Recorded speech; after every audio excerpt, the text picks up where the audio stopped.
Olá, queridos alunos, alunas. Voltamos aqui para fazer a nossa revisão de conteúdo da nossa aulinha 6.1, no qual a gente falou sobre as teorias de quem? Karl Marx. Muito bem. Então a gente vai ver aqui quais foram as contribuições de Karl Marx para as teorias sociológicas clássicas, tá? E o que ele trouxe para a gente refletir nessa aula de hoje. Vamos aqui então para o quadro? Então, gente, o que nós falamos na aula de hoje? Vamos lá. Teorias Sociológicas, parte 3. A gente ainda tem mais uma aula dessa série, tá? Para a gente finalizar as teorias sociológicas clássicas, tá? Clássicas, quando eu falo, é aquelas, as primeiras, né? As que vieram antes. Então, a gente trabalhou os clássicos da sociologia. Lá a gente começou com Augusto Comte, a gente foi para Émile Durkheim, e a gente agora está com Karl Marx, né? E a gente ainda tem outros teóricos também. Acho que a gente ainda tem o Max Weber, tá? Então a gente veio para entender os conceitos básicos da sociologia. E hoje a gente trouxe o Karl Marx, mas, como eu disse para vocês, teve outros teóricos também. E nessa aula de hoje a gente apresentou, entre várias outras questões, as bases conceituais da análise do Karl Marx. E aí começa com o marxismo, e a gente falou da alienação e terminamos com a luta de classes, tá? O marxismo, como eu disse para vocês, são ideologias, né? São ideias políticos filosóficas que criticam basicamente a base, né? A essência do capitalismo. Então, falar em marxismo é falar sobre crítica, né? A crítica à sociedade capitalista, a crítica à exploração do trabalhador, a crítica ao sistema de lucro, né? A forma com que o capitalista obtém o lucro do trabalhador. E aí, o marxismo, também falei para vocês que ele extrapola o próprio Marx. Por quê? Porque depois do Marx vieram outros teóricos marxistas que fizeram releituras e continuaram dando essa ênfase à crítica do capitalismo. Isso quer dizer o quê? Que, digamos assim, a obra ficou maior que o próprio autor, né? A arte ficou maior que o próprio artista, porque aí o marxismo passou a ser uma ideia, um conceito, que independe talvez até do Karl Marx, tá? E aí a alienação que o Karl Marx trouxe é o distanciamento, essa relação de estranhamento que o trabalhador tem com o processo de produção. Então, assim, nesse processo de produção, o trabalhador não vê sentido, né, no seu próprio trabalho, ele não consegue se encontrar nesse próprio trabalho. Então ele fica alheio até à própria realidade dele, ele não consegue ver que ele é explorado, ele não consegue ver que ele está sendo prejudicado, e isso muitas vezes acaba levando àquela conformação com a própria realidade. Ele não consegue reagir a certas situações, né? Então isso também é parte dessa questão aí da alienação. E aí a gente terminou falando da luta de classes, que é a relação de desigualdade existente entre duas classes, nesse caso que ele fala é o do proprietário e o não proprietário dos meios de produção, né? Seria a luta das classes que ele chama, né? E para ele não seria algo vencido, porque ele defende como um revolucionário que ele defende que a sociedade ela pode mudar, mas essa mudança só seria possível através de uma revolução. Por isso, né, o Karl Marx seria assim, dos 3 teóricos que a gente trabalhou, dos 4 que a gente vai trabalhar, seria o teórico mais revolucionário, aquele que mais, né, trabalha através dessa ideia de mudanças. Os outros nem tanto, mas ele é realmente o revolucionário do grupo, do rolê, né? Então, gente, é isso que a gente falou na aula de hoje. A gente vai agora para a atividade de sala. A gente volta já já para fazer a correção dos conteúdos. A correção da atividade e fazer demais comentários provenientes que possam aparecer aí, né? Dúvidas. A gente vai conversando um pouco mais sobre esses assuntos, tá bom? Então, encontro vocês daqui a pouco. Até mais.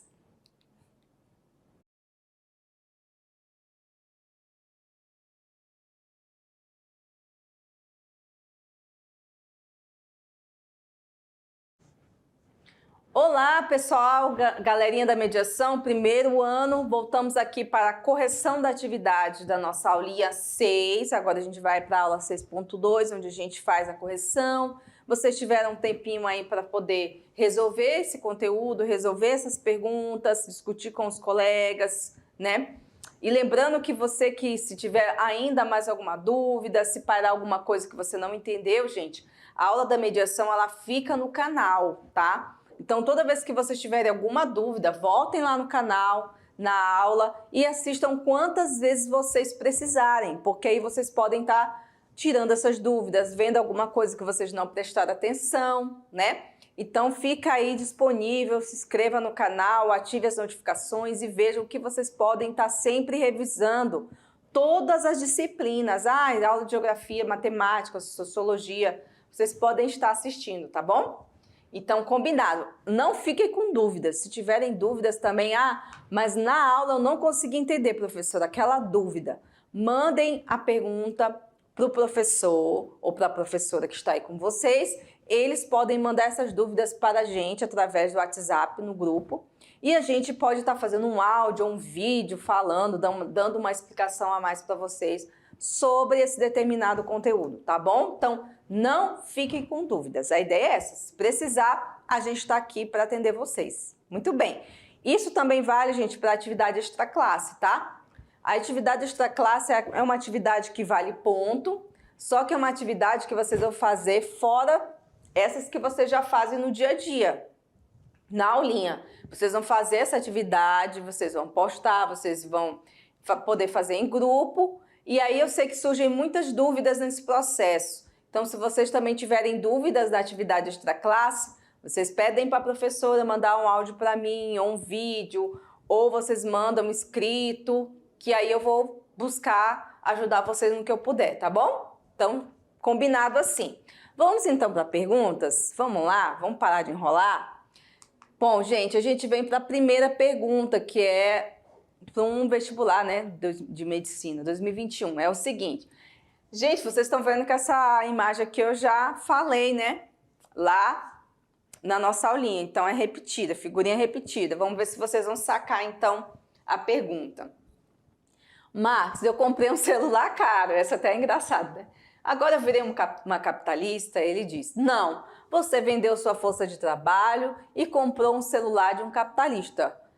Mas capitalista é o dono da fábrica do celular, né? Um meme engraçado, mas que traz uma mensagem aí. Vamos ver aqui. Esse meme da internet remete a elementos centrais da obra de Karl Marx. Um deles é a forma como estabelece a troca de mercadorias no capitalismo. Nas palavras do autor, essa troca é apenas uma relação social determinada dos próprios homens que assumem aqui uma forma fantasmagórica de uma relação entre coisas. Esse aqui é uma parte, né, do texto da obra A Mercadoria, né, que foi adaptado para falar sobre as maneiras, né, as formas de trocas de mercadoria. Também tem toda uma aula do Marx que fala sobre isso, tá, gente? Fala sobre a criação da mercadoria, preço, né, o valor. Por que a gente paga 30, 40 mil numa bolsa e paga 15 na outra? Qual é a diferença, né? Então, tudo isso tem relação também dentro da obra do Marx. Mas vamos lá para a pergunta.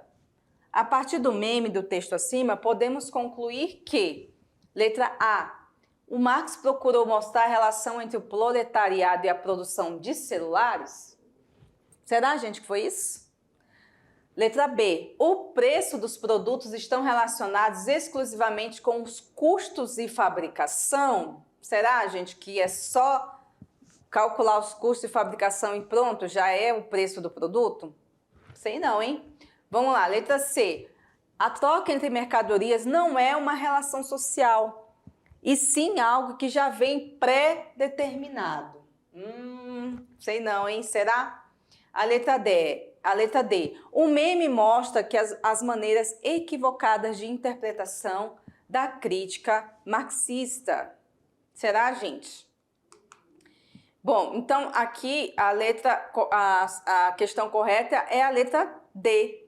O meme está mostrando, né, uma forma até de brincar com as interpretações que fazem em relação às teorias do Marx, né? Como eu disse para vocês. Ah, comunista de iPhone. Ah, comunista tem que passar fome, porque não gosta de trabalhar, né? Ah, comunista isso, comunista aquilo. Então, tem toda uma questão aí que faz alusão a essas críticas, né? Porque que a interpretação, e eu às vezes falo que não é nem interpretação, porque a interpretação deduz que aquela pessoa leu pelo menos, né? Mas eu chamo isso de, digamos assim, ignorância, porque essa pessoa nem leu. Eu tenho certeza que quem faz essas piadas nem leu. Se a pessoa tivesse lido, ela fazia uma piada melhor. Até a piada é muito ruim, né? Então, não é a interpretação, é a pessoa não ter lido mesmo. É ignorância, né? Igual uma vez teve uma crítica, né? Uma certa pessoa fez uma crítica à obra e ao legado do Paulo Freire. Né? Tem muita gente que não gosta do Paulo Freire e tal, não sei o quê, não acho tal, que o Paulo Freire não fez nada pela educação e tudo mais. E aí a pessoa que estava entrevistando ela perguntou assim, você não gosta, mas por quê? Qual é a parte da teoria do Paulo Freire que você não gosta? Aí ela falou, eu não sei, eu não gosto dele. Não, mas o que você leu do Paulo Freire? Quais foram as teorias que o Paulo Freire fez que você não concorda? Ele não sabia dizer. Isso quer dizer que a pessoa critica aquilo que ela nem sabe, ela nem procura saber. Então, também se assemelha a essas questões da própria crítica marxista, né? Bom, então vamos para o número 2. Vamos lá. O capitalismo, ele vê a força de trabalho como uma mercadoria. Mas é claro que não se trata de uma mercadoria qualquer. Por quê? Porque ela é capaz de gerar valor.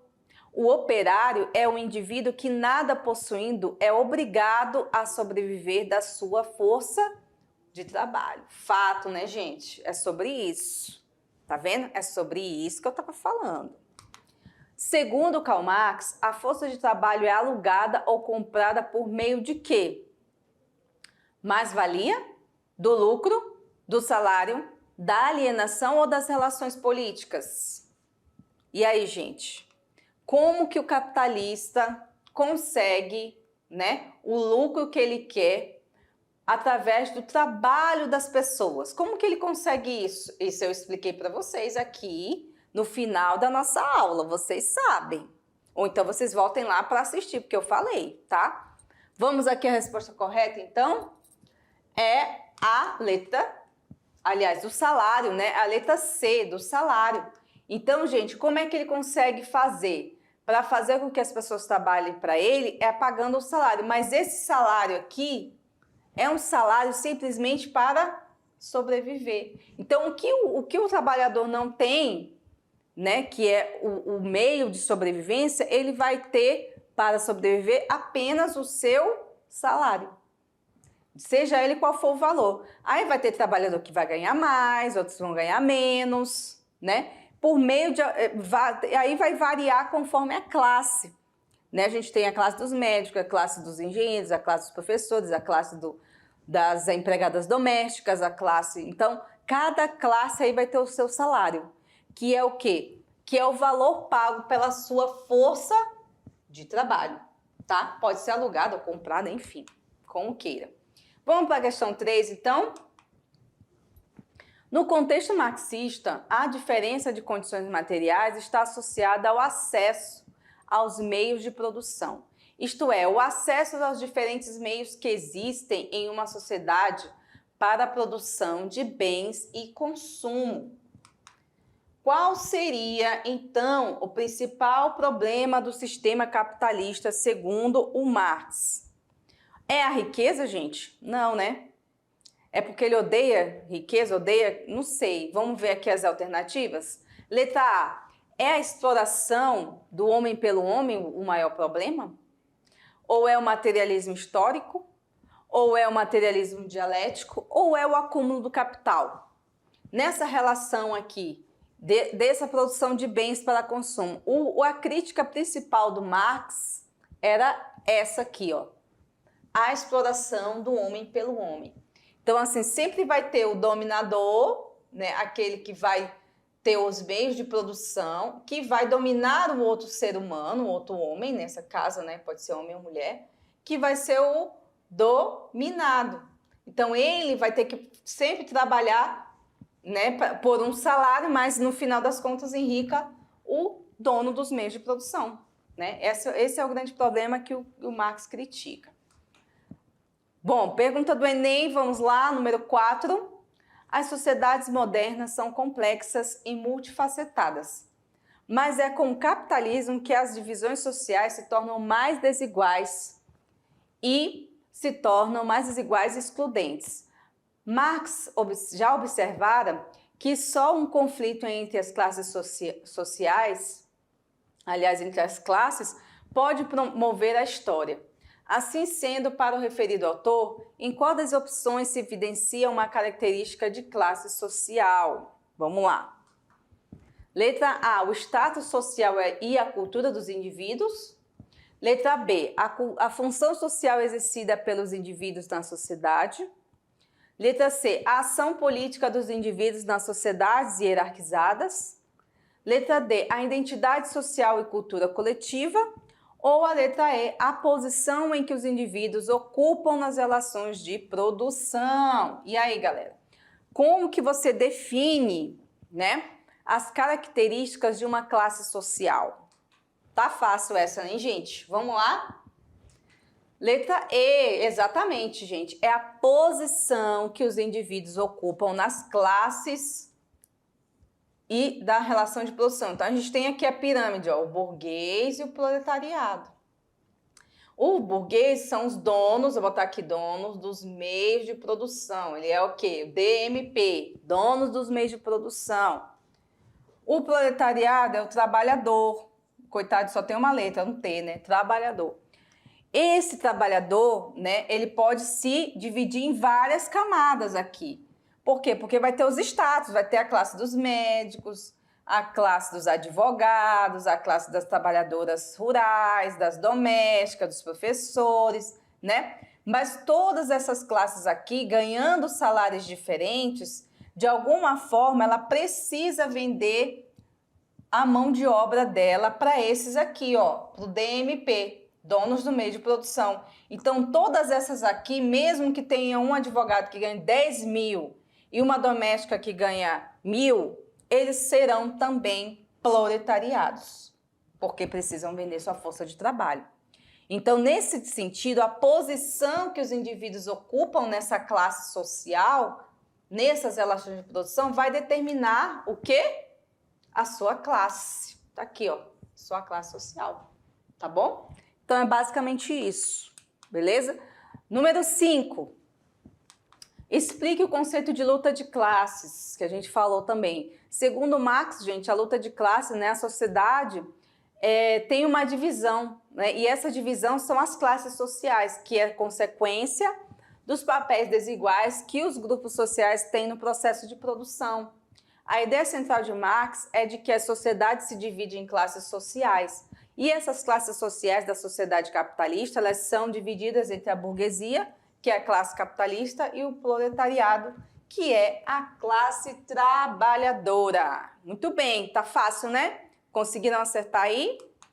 Então é isso, galera. Nossa aulinha termina aqui. Acho que deu para vocês pegarem o negócio aí das classes sociais, alienação e tal, materialismo. Acho que agora deu para vocês entenderem um pouquinho, né? Então, na aula que vem, nós vamos continuar a nossa última aula da série dos clássicos da sociologia, que a gente vai analisar o Max Weber, tá bom? Aguardo vocês, então, até mais e bons estudos!